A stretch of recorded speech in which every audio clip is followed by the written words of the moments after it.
10th ए में कमला केशव सरस्वती विद्या मंदिर माइंक मझवारा सुल्तानपुर में 10th ए के बच्चों को केमिस्ट्री में दूसरे चैप्टर का ठीक है अध्ययन करवाया जाएगा। इसमें इनको अम्ल क्षार एवं लवण के विषय में समझाया जाएगा। देखिए जो आज का प्रकरण हमारा वो है, टॉपिक आपकी है एसिड, ठीक है, एसिड बेस एवं या फिर एंड साल्ट। इसको हिंदी में भी कहते हैं अम्ल क्षार एवं लवण, ठीक है। देखो बेटा, आप छोटे क्लासों में, लोअर क्लासों में आप पढ़ते आए हैं, आप 7th में पढ़े हैं, 6th में पढ़े हैं, 8th में पढ़े हैं, 9th में भी कुछ आप लोगों ने इसके बारे में अध्ययन किया है, ठीक है। तो अम्ल क्षार एवं लवण, ठीक है। चलिए आप पढ़ जाओ भाई, बोलो पढ़ जाओ। अम्ल क्या होता है, कुछ पता है? हाँ बोलो, अम्ल क्या होता है? चलो अच्छा बैठो। आपने कोई ऐसे फल का नाम बताइए आप पढ़िए जो खट्टा होगा। बहुत अच्छा, ठीक है, हाँ बहुत बढ़िया, ठीक, बैठ जाओ। आप लोगों ने देखा होगा गांव में जब किसी को कोई खट्टा चीज दिया जाता है, ठीक है, तो उसको बहुत अजीब सा लगता है, ठीक है। तो एक गांव की भाषा होती है, एक स्वाद के अनुसार होता है, ठीक है। कुछ ऐसे भी पदार्थ होते हैं जिनका स्वाद तीखा होता है या कसैला, जैसे मिर्चा वगैरह हो गया ना, हाँ कड़वा होता है, आपने सुना होगा, ठीक है, ठीक है। तो हमारा जब टॉपिक शुरू होता है उसमें पहला टॉपिक है अम्ल, दूसरा है क्षार और तीसरा है लवण, ठीक है। तो हम देखते हैं भाई कि पहले देखिए स्वाद के अनुसार पर अम्ल क्षार क्या होते हैं, ठीक है। वे पदार्थ जो स्वाद में खट्टे होते हैं, ठीक है, वे पदार्थ जो स्वाद में खट्टे होते हैं उन्हें अम्ल कहते हैं, ठीक है। ये बात आपको सबको पता है क्योंकि आप छोटे क्लासों में इस बात को पढ़ चुके हो, ठीक है।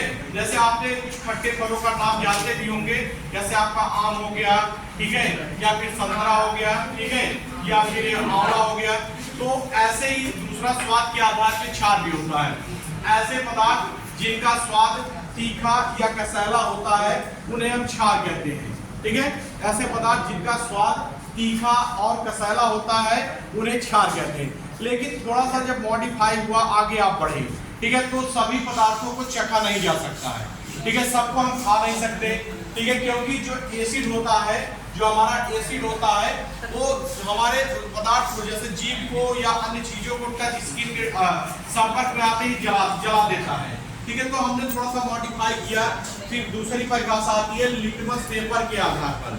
खड़े सुनो जी, लिटमस पेपर क्या होता है? देखो लिटमस पेपर बेटा दो प्रकार के होते हैं, एक तो होता है नीला लिटमस पेपर और दूसरा होता है लाल लिटमस पेपर, ठीक है।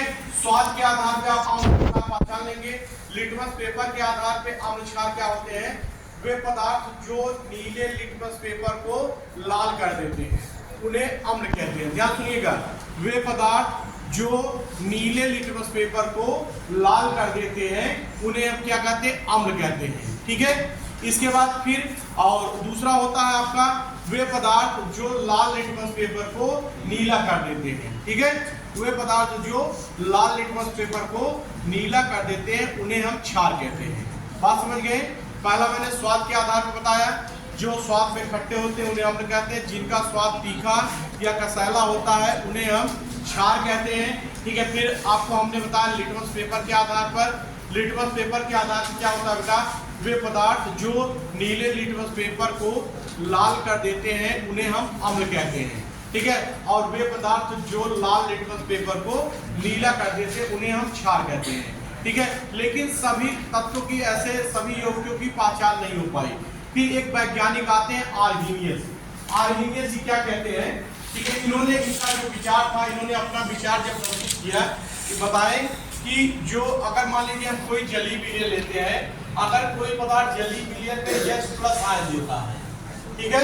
अगर आर्हीनियस के अनुसार देखिए, आर्हीनियस के अनुसार देखिए, आर्हीनियस क्या कहते हैं कि वे पदार्थ जो जलीय विलयन में H प्लस आयन देते हैं उन्हें अम्ल कहते हैं। याद सुनना, ठीक है। देखिए वे पदार्थ जो जलीय विलयन में H प्लस आयन देते हैं उन्हें हम अम्ल कहते हैं, ठीक है। और देखिए होता कैसे, जैसे मान लीजिए आपने लिया, ठीक है, HCl लिया। अब इसका अगर हम जलीय विलयन बनाते हैं तो इसमें से हमारा H पॉजिटिव हो जाएगा और Cl निगेटिव हो जाएगा।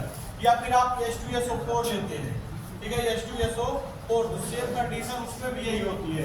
या फिर आप जो है CH3 लेते हैं, CH3COOH लेते हैं, ठीक है, तो इसमें भी ये माइनस हो जाएगा, H प्लस हो जाएगा। अर्थात आप सिंपल जानिए अकॉर्डिंग टू द आर्हेनियस के अनुसार वे पदार्थ जो जलीय विलयन में H प्लस आयन देते हैं उन्हें हम अम्ल कहते हैं। आपको हमने अम्ल बताया जैसे हाइड्रोक्लोरिक अम्ल, सल्फ्यूरिक अम्ल, इसके बाद एसिटिक एसिड मतलब सिरका जिसको कहते हैं, ठीक है। या फिर इसी में आप HNO3 ले सकते हैं, नाइट्रिक अम्ल होते हैं, ऐसे बहुत सारे अम्लों के उदाहरण हैं, ठीक है। फिर इसके बाद थोड़ा सा चेंजेस हुआ, इसी में आर्हेनियस ने अपना विचार किस पर दिए, क्षार पर दिया। क्षार के बारे में वो क्या बताते हैं कि वे पदार्थ जो जलीय विलयन में OH माइनस आयन देते हैं। फिर सुनिए आर्हेनियस क्या कहते हैं। आर्हेनियस ने क्षार के लिए अपनी क्या परिभाषा प्रस्तुत की या क्या विचार उन्होंने दिया, उसको आप देखते हैं। वे पदार्थ जो जलीय विलयन में OH माइनस आयन देते हैं, ठीक है, वे पदार्थ जो जलीय विलयन में OH माइनस आयन देते हैं या फिर हाइड्रोक्सिल आयन, इसी को कहा जाता है हाइड्रोक्सिल आयन, ठीक है। वे पदार्थ जो जलीय विलयन में OH माइनस आयन देते हैं उन्हें हम क्षार कहते हैं, ठीक है। और जैसे इसकी पहचान कैसे कर लेंगे आप, जैसे आपका NaOH हो गया, ठीक है, इसका नाम है सोडियम हाइड्रोक्साइड, ठीक है। सोडियम हाइड्रोक्साइड जब टूटेगा तो ये OH निगेटिव आयन देगा, ठीक है। या फिर आपका हो गया KOH, ठीक है भाई, तो KOH जो होगा वो भी जब इसमें से निकलेगा, अर्थात आप ये जानिए कि जो पदार्थ जलीय विलयन में H प्लस आयन देगा वो आपका क्षार होगा, सॉरी, जो H प्लस आयन देगा वो आपका अम्ल होगा, और जो OH माइनस आयन देगा, ठीक है, वो आपका क्षार होगा, ठीक है। ये आर्हेनियस के परिभाषा के अनुसार है, ठीक है। इसके बाद फिर दूसरे वैज्ञानिक आए, दूसरे वैज्ञानिक ने भी अपना विचार प्रस्तुत किया, ठीक है। दूसरे वैज्ञानिक आपके आते हैं ब्रांस्टेड और लारी, एक दूसरे वैज्ञानिक थे, उन्होंने कहा थोड़ा सा अपना विचार अलग प्रस्तुत किया, ठीक है। उन्होंने ये बताया कि वे पदार्थ जिनके पास प्रोटॉन देने की क्षमता होती है, ठीक है, ध्यान सुनिएगा, वे पदार्थ जिनके पास प्रोटॉन देने की क्षमता होती है, ठीक है, उन्हें हम क्या कहते हैं, अम्ल कहते हैं। वे पदार्थ जिनके पास प्रोटॉन देने की क्षमता होती है उन्हें हम अम्ल कहते हैं, ठीक है। और वे पदार्थ जिनके पास प्रोटॉन देने की क्षमता नहीं होती है, ठीक है, वे पदार्थ जिनके पास प्रोटॉन देने की क्षमता नहीं होती है उन्हें हम क्षार कहते हैं। According to the Bronsted and Lowry theory, ठीक है, ठीक है, ब्रांस्टेड और लारी की थ्योरी यही थी, ठीक है, कि जो पदार्थ H प्लस आयन देगा, ठीक है, या फिर जो जिनके पास प्रोटॉन देने की क्षमता होगी, ठीक है, उन्हें हम अम्ल कहेंगे, ठीक है, और जिनके पास प्रोटॉन देने की क्षमता नहीं होगी उन्हें हम क्षार कहते हैं, ठीक है। इसके बाद फिर थोड़ा सा संशोधन हुआ, संशोधन होने के उपरांत एक नई थ्योरी आई। दूसरी थ्योरी क्या बेटा, दूसरी थ्योरी आई इलेक्ट्रॉनिक थ्योरी, ठीक है, इलेक्ट्रॉनिक थ्योरी है भैया, इलेक्ट्रॉनिक सिद्धांत आप हिंदी में कहेंगे। इलेक्ट्रॉनिक सिद्धांत के आधार पे आपके अम्ल और क्षार की जब हम व्याख्या करते हैं तो उन्होंने ये बताया कि ऐसे पदार्थ या फिर ऐसे तत्व जिनके पास इलेक्ट्रॉन देने की क्षमता होती है, फिर सुनिए, ऐसे पदार्थ जिनके पास इलेक्ट्रॉन देने की क्षमता होती है उन्हें हम क्षार कहते हैं, ठीक है। ऐसे पदार्थ जिनके पास इलेक्ट्रॉन देने की क्षमता होती है उन्हें हम क्षार कहते हैं, और ऐसे पदार्थ जो इलेक्ट्रॉनों को एक्सेप्ट करते हैं या इलेक्ट्रॉनों को स्वीकार करते हैं उन्हें हम अम्ल कहते हैं, ठीक है। एक जोड़ी निर्जल इलेक्ट्रॉन जिनके पास देने की क्षमता होगी वो आपके क्षार हो जाएंगे, और जो एक जोड़ी निर्जल इलेक्ट्रॉन को स्वीकार करेंगे वो आपके अम्ल हो जाएंगे। बात समझ गए। तो मैंने आपको अम्ल क्षार की 5 परिभाषा बताई। पांचों परिभाषाओं को एक बार फिर से सुन लेंगे आप। पहला हमने बताया कि भौतिक गुण या स्वाद के आधार पर, तो उसके स्वाद और भौतिक गुण के आधार पर आप देखते हैं तो वे पदार्थ जो खट्टे होते हैं उन्हें अम्ल कहते हैं, और वे पदार्थ जिनका स्वाद तीखा होता है या कसैला होता है उन्हें हम क्षार कहते हैं। इसके बाद फिर दूसरा आया लिटमस पेपर के आधार पर, लैब में जिसमें आप टेस्ट करते हैं। लैब में जब ये देखा गया तो लिटमस पेपर के आधार पर वे पदार्थ जो नीले लिटमस पेपर को लाल कर देते हैं, वे पदार्थ जो नीले लिटमस पेपर को लाल कर देते हैं उन्हें हम अम्ल कहते हैं, और वे पदार्थ जो लाल लिटमस पेपर को नीला कर देते हैं उन्हें हम क्षार कहते हैं। इसके बाद अगली थ्योरी आती है आर्हेनियस की। आर्हेनियस जी कहते हैं, ठीक है, कि वे पदार्थ जिनके पास प्रोटॉन देने की क्षमता होती है उन्हें हम अम्ल कहते हैं, ठीक है। या फिर ऐसे कहिए कि वे पदार्थ जो जलीय विलयन में H+ आयन देते हैं, ठीक है, वे पदार्थ जो जलीय विलयन में H+ आयन देते हैं उन्हें हम अम्ल कहते हैं, और वे पदार्थ जो जलीय विलयन में OH- आयन देते हैं उन्हें हम क्षार कहते हैं, ठीक है। अब ब्रांटेड और लॉरी ने क्या कहा था? ब्रांटेड और लॉरी कहते हैं जिनके पास प्रोटॉन देने की क्षमता होती है उन्हें हम अम्ल कहते हैं, और जिनके पास प्रोटॉन देने की क्षमता नहीं होती है उन्हें हम क्षार कहते हैं, ठीक है।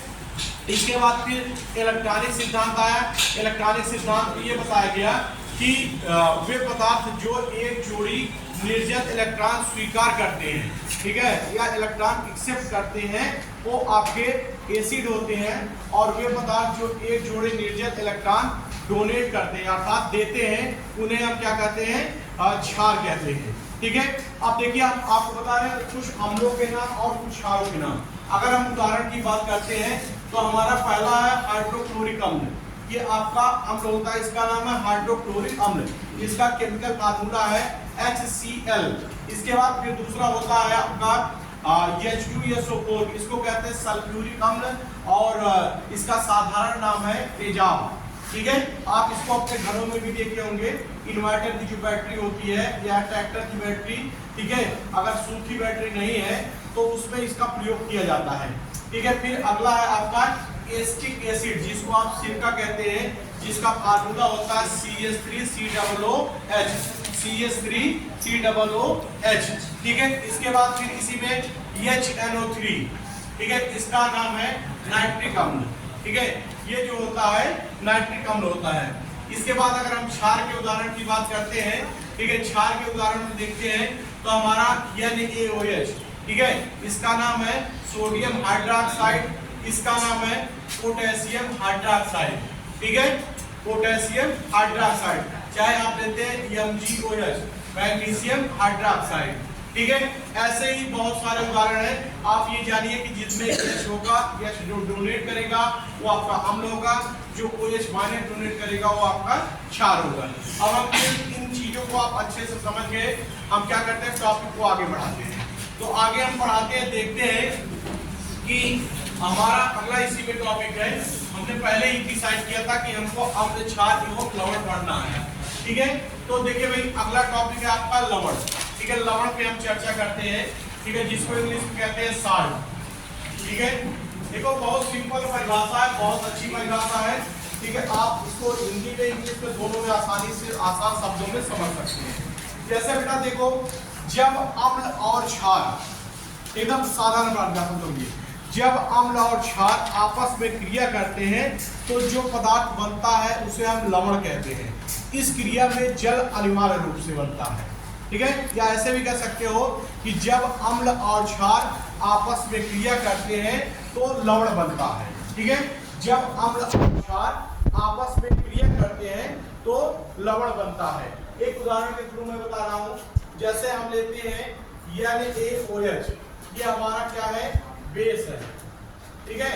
और दूसरा हम लेते हैं HCl, इसको हम कहते हैं एसिड, ठीक है। और इसकी क्रिया हो रही है, ठीक है। आपको हमने बताया था एक डबल डिस्प्लेसमेंट रिएक्शन, ठीक है, द्विविस्थापन अभिक्रिया है।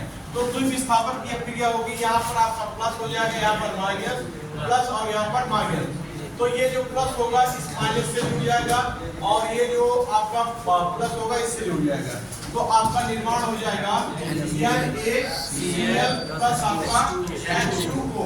ठीक है, ये हो गया आपका साल्ट हो गया और ये हो गया आपका वाटर। ठीक है, देखो भाई हमने आपसे बताया कि when the acid, ठीक है, when the acid and base react then the form of salt, मतलब जब अम्ल और क्षार आपस में क्रिया करते हैं, जब अम्ल और क्षार आपस में क्रिया करते हैं तो लवण बनता है। ठीक है, जब अम्ल और क्षार आपस में क्रिया करते हैं तो लवण बनता है। इस क्रिया में जल अनिवार्य रूप से बनता है। आपने बेस जो लिया था, जो क्षार था, यह NaOH था और इसके बाद जो आपने एसिड लिया था वो यह Cl है। दोनों प्रेम प्रतिस्थापन की डबल डिस्प्लेसमेंट रिएक्शन होता है, तो जिसके थ्रू आपका बन जाता है NaCl। ठीक है, सोडियम क्लोराइड जो साल्ट होता है, H2O वाटर बन जाता है।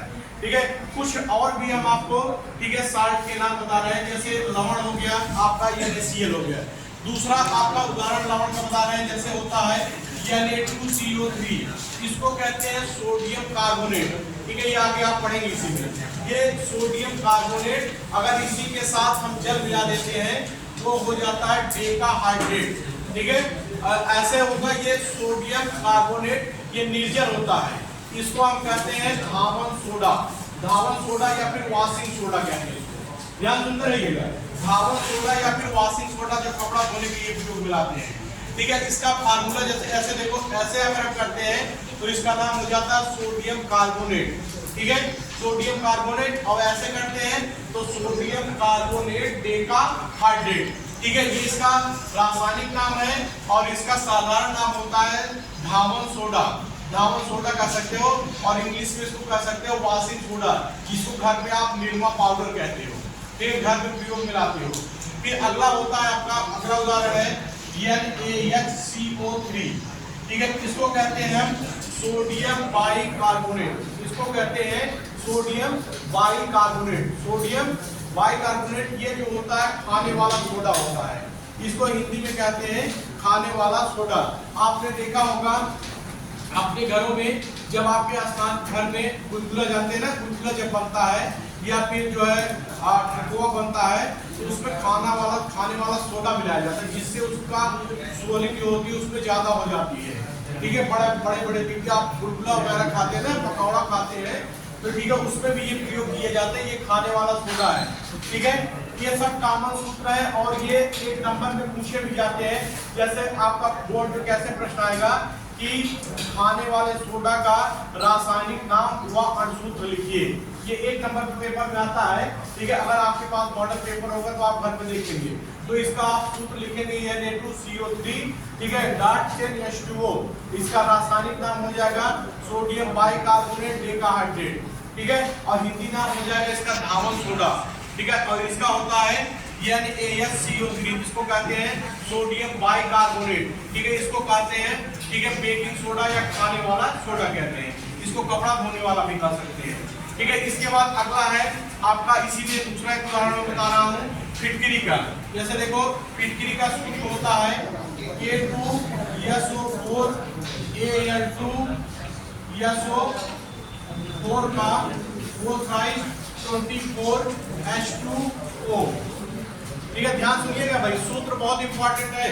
देखिए, फिटकरी का जो सूत्र होता है K2SO4 Al2SO4 का 4,24H2O। ठीक है, ये फिटकरी का सूत्र है। इसका रासायनिक नाम होता है पोटेशियम एल्यूमिनियम सल्फेट। ठीक है, जानते रहना, पोटेशियम एल्यूमिनियम सल्फेट। ठीक है, तो ये कैसे इसको पढ़ेंगे, K2SO4 Al2SO4 का 4,24H2O। साधारण भाषा में इसको कहते हैं फिटकरी। आपने घर में देखा होगा, किसी को हल्का सा घाव लग गया या सेविंग कर रहा है तो उसमें आप फिटकरी का प्रयोग करते हैं, या किसी को हल्का फुल्का जैसे कांटा छू गया, खून नहीं बंद हो रहा है, तो वहां पर हम फिटकरी का प्रयोग करते हैं। फिटकरी जो होती है हमारी औषधि के रूप में भी आती है। ठीक है, औषधि के रूप में भी आती है और वैसे भी इसको हम प्रयोग में ला सकते हैं। ठीक है। इसके बाद फिर हमारा आता है एक नौसादर होता है। नौसादर इसका सूत्र होता है NH4, ठीक है, Cl। NH4Cl को हम कहते हैं साल अमोनिया, ठीक है, इसको क्या कहते हैं, साल अमोनिया, और हिंदी में इसको कहते हैं नौसादर, ठीक है, नौसादर। इसके बाद अगला आपका जो है अगला कंपाउंड है, ये जितने कंपाउंड बता रहे हैं आपको उदाहरण में, ये सब आप विस्तार में पढ़ेंगे, इसके बनाने की विधि पढ़ेंगे, भौतिक गुण पढ़ेंगे, रासायनिक गुण पढ़ेंगे और उपयोग पढ़ेंगे। आज आप जाके किताब खोल के दूसरे पार्ट में देखेंगे तो ये सब चीजें आपको मिलेंगी। अगला होता है विरंजक चूर्ण, जिसको कहते हैं ब्लीचिंग पाउडर।